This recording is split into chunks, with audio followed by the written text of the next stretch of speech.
Chapter number 3 pair of linear equations in two variables.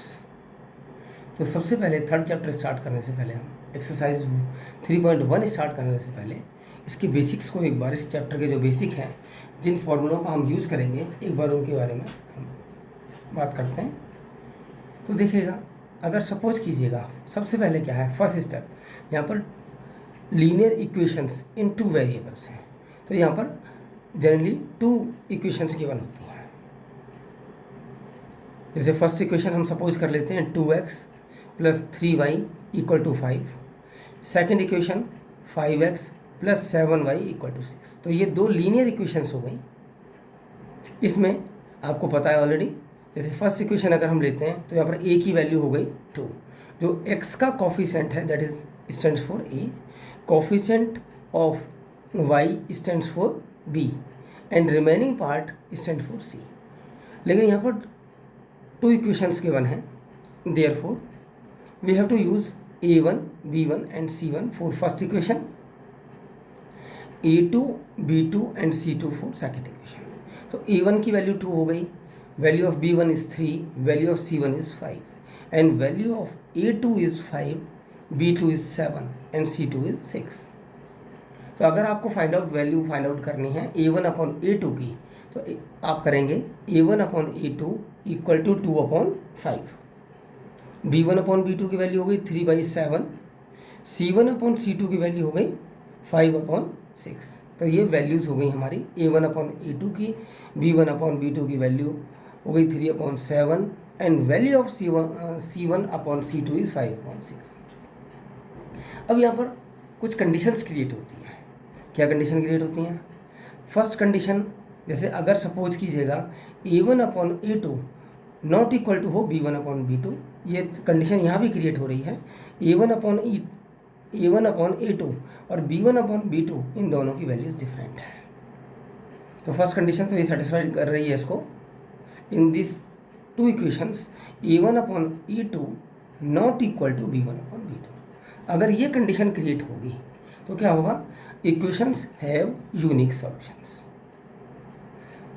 Here, unique solution means we can find out the value of x and y. Unique solution का मतलब है कि हम इन दोनों equations में x और y की value को फाइंड आउट कर सकते हैं।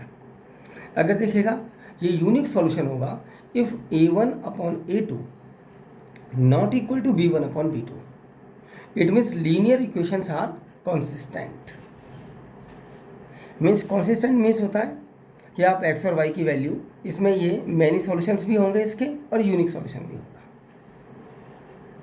ग्राफ लाइन, और अगर आप इन दोनों इक्वेशंस के लिए ग्राफ ड्रॉ करेंगे तब जो दोनों ग्राफ लाइन्स होंगी they will be intersect to each other. If we will draw the graph for these equations, first equation and second equation के लिए अगर हम ग्राफ लाइन ड्रॉ करेंगे then graph line will be intersect to each other. तो ये एक दूसरे को इंटरसेक्ट करेंगे। अब आप देखिएगा, अगर आप फाइंड आउट करेंगे a1/a2 और b1/b2, आप सिर्फ इन दोनों के ग्राउंड पर आप फाइंड आउट कर सकते हो कि अगर हम ग्राफ लाइन ड्रॉ करेंगे तो वो इंटरसेक्ट करेंगी या नहीं करेंगी। हम उसका सॉल्यूशन फाइंड आउट कर सकते हैं या नहीं कर सकते। आपको सॉल्यूशन फाइंड आउट करने की रिक्वायरमेंट नहीं है। With the help of values of a1/a2 and b1/b2 you can find out the value of x and y or what the condition of the graph lines। तो graph line की condition आप पता लगा सकते हैं बिना ग्राफ ड्रॉ किए हुए। ये फर्स्ट केस हो गया हमारा, फर्स्ट कंडीशन हो गई है। अब हम सेकंड कंडीशन पर चलते हैं।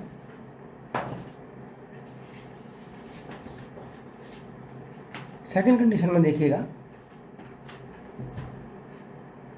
सेकंड कंडीशन में if a1/a2 equal to b1/b2 equal to c1/c2, अगर इन तीनों की वैल्यूज़ हमने फाइंड आउट की and all 3 values are equal, in case क्या होगा? Equations have infinite solution. तो इक्वेशंस, जो हमारी 2 इक्वेशन गिवन होती हैं, उनके इनफाइनाइट सॉल्यूशन होंगे। Infinite solution means many solutions. तो यहाँ पर भी हम x और y की वैल्यू फाइंड आउट करने की रिक्वायरमेंट नहीं होती। हम x और y की वैल्यू फाइंड आउट नहीं कर सकते क्योंकि इतने सारे सॉल्यूशंस आएंगे x और y के, we are unable to find out them. तो ये फर्स्ट कंडीशन हो गई हमारी। यहाँ पर भी देखिएगा अगर ये A1/A2 equal to B1/B2 equal to C1/C2 होगा तो लीनियर इक्वेशंस कॉन्सिस्टेंट होंगे। इन सारे पॉइंट्स का जो मैं आपको बता रहा हूँ, एक्सप्लेनेशन यहाँ पर आपको प्रोवाइड कर रहा हूँ, इन सब का हमें यूज़ करना है जब हम एक्सरसाइज स्टार्ट करेंगे। अब एक थर्ड पॉइंट देखिएगा, अगर आप इस कंडीशन में ग्राफ ड्रॉ करेंगे तो ग्राफ लाइंस ओवरलैपिंग करेंगी, मीन्स ग्राफ लाइंस आर कोइंसिडेंट्स। कोइंसिडेंट्स का मीनिंग क्या होता है कि ग्राफ लाइन एक दूसरे के ऊपर आएगी। तो देखिएगा अगर ये एक दूसरे के ऊपर आएंगी तब भी हम एक्स और वाई की वैल्यू फाइंड आउट नहीं कर सकते। हम एक्स और वाई की value with the help of graph कब फाइंड आउट कर सकते हैं, जब दोनों लाइनें एक दूसरे को इंटरसेक्ट करेंगी। ये मैंने पहले बताया हुआ है। ये देखिएगा ये दोनों ग्राफ लाइन इंटरसेक्ट कर रही हैं, तो यहाँ से हम एक्स और वाई की वैल्यू को फाइंड आउट कर सकते हैं। ये जो पॉइंट है ये एक्स को रिप्रेजेंट करता है, ये वाई एक्सिस पर है तो ये वाई को रिप्रेजेंट करेगा। तो अगर हमारा क्या होगा, A1/A2 not equal to B1/B2 होगा तब ये कंडीशन क्रिएट होगी। सेकेंड कंडीशन के लिए ग्राफ हो गया हमारा, ये ग्राफ लाइंस आर कोइंसिडेंट्स। एक कंडीशन लास्ट और भी है इसकी।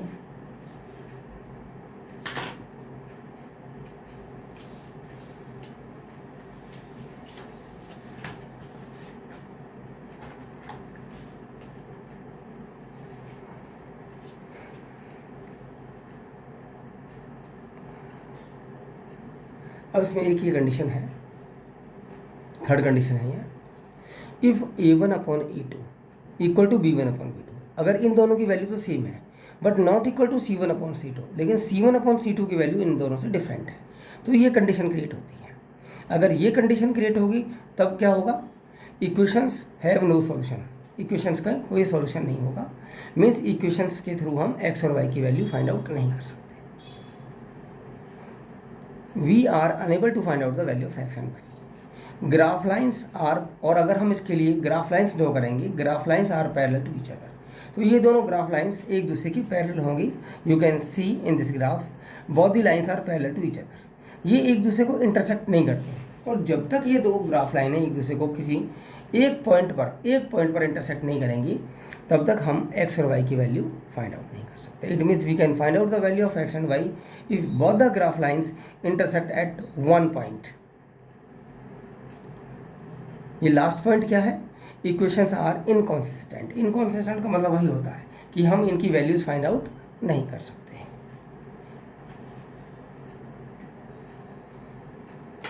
नेक्स्ट आप देखिएगा बेसिक में, अब देखिएगा ये है क्रॉस मल्टीप्लिकेशन मेथड। यहाँ पर आपको इक्वेशंस की वैल्यू फाइंड आउट करनी है। बेसिकली इस क्वेश्चन में, इस चैप्टर में सॉरी, आपको मैक्सिमम क्वेश्चंस में एक्स और वाई की वैल्यू फाइंड आउट करनी है। तो आप देखिएगा जैसे इक्वेशन दी हुई है ये 2x + 3y + 5 = 0, 3x + 2y + 6 = 0। A1 A2 की वैल्यू मैंने आपको फाइंड आउट करना बताया है कि ये A1 की वैल्यू हो गई, ये B1 की वैल्यू 3 हो गई, C1 की वैल्यू 5 हो गई, A2 की वैल्यू 3, B2 की वैल्यू 2 एंड C2 की वैल्यू 6 है सेकेंड इक्वेशन में। अब सपोज कीजिएगा हमें यहाँ पर एक्स और वाई की वैल्यू फाइंड आउट करनी है, तो एक वे होता है क्रॉस मल्टीप्लिकेशन मेथड। इसके थ्रू हम एक्स और वाई की वैल्यू फाइंड आउट कर सकते हैं।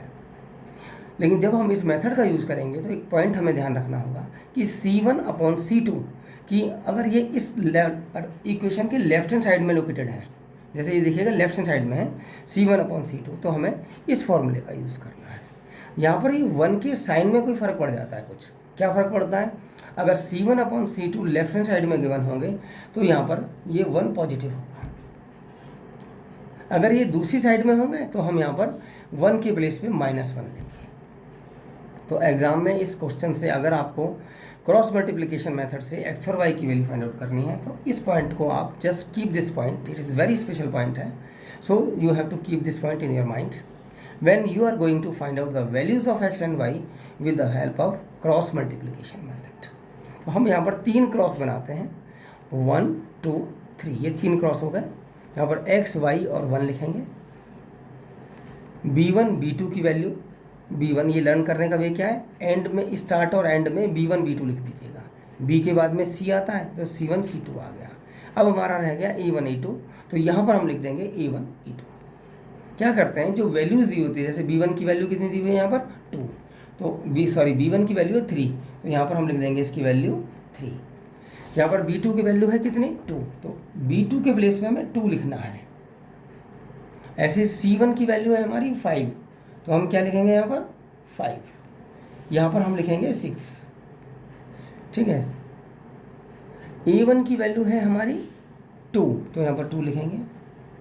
a2 की वैल्यू है 3, अगेन b1 की वैल्यू 3 लिखेंगे, और हमें हमारी b2 की वैल्यू है 2, तो 2 लिखेंगे। तो हमें यहाँ पर b1 b2 नहीं लिखने, इनकी वैल्यूज़ लिखनी है। तो फॉर्मूला एक्सप्लेन करने के लिए वैल्यूज़ मैंने b1 b2 दिखाया है। अब देखिएगा, एक स्टेप ये है इसका, आपको अब फाइंड आउट करनी है। Now we have to find out the values of x and y। For this we will use this step, x divided by b1 c2। ये टॉप टू बॉटम मूव करेंगे पहले, ये यहाँ से b1 c2 आ गया, second में फिर minus का साइन लगाएंगे, फिर यूज करेंगे b2 c1 का, ये आ गया b2 c1 equal to y divided by, ये फिर टॉप टू बॉटम चीज़ें चलिएगा, c1 a2, सेकंड वाले में बॉटम टू टॉप जाना है, हमें नीचे से ऊपर जाना है, c2 a1 आ गया, इक्वल टू का साइन प्लेस करेंगे, 1 डिवाइडेड बाई ये a1 b2 minus a2 b1। तो यहाँ पर हमारा साइन प्लस का आएगा। प्लस का कब आएगा, जब ये c1 और c2 लेफ्ट हैंड साइड में गिवन होंगे, आपको ये ध्यान रखना है। नेक्स्ट देखिएगा,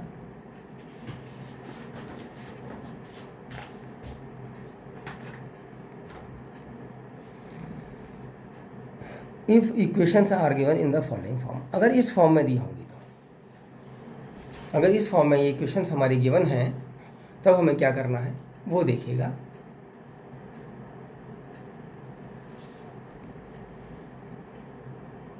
वैल्यूज़ तो वही हैं, b1 b2 की वैल्यूज़ वही हैं, बस यहाँ पर चेंजिंग क्या हो गई, प्लस के प्लेस पर यहाँ पर माइनस का साइन लिखा होगा, और कोई भी चेंजिंग नहीं करनी है, बस सिर्फ आपको 1 के प्लेस पर -1 लिखना है। ये सारा सेम रहेगा, ये आ गया -1।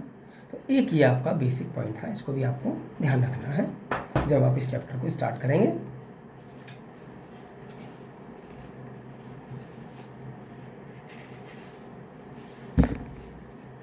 तो अब आप देखिएगा, ये मेरा सजेशन है, if you are going to start chapter 3rd, so first of all learn these basics. आपको ये बेसिक्स लर्न करने हैं, रीड करने से काम नहीं चलेगा, you have to learn these points if you are going to start chapter number 3rd।